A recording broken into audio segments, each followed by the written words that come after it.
My name is Jamila Abrams, and I'm here as part of the medical staff during training camp, and I'm an AT student intern.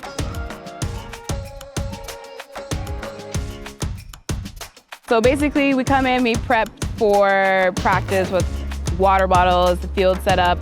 We'll do pre-practice treatments and some taping, then we'll do practice for a couple hours, and then there'll be a treatment session afterwards.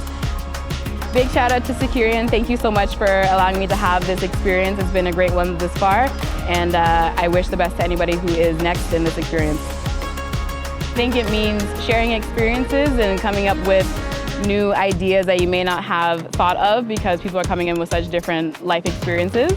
And I think it's just a very important piece to any organization, being able to share and come up with new ideas and whatever is best for the team environment.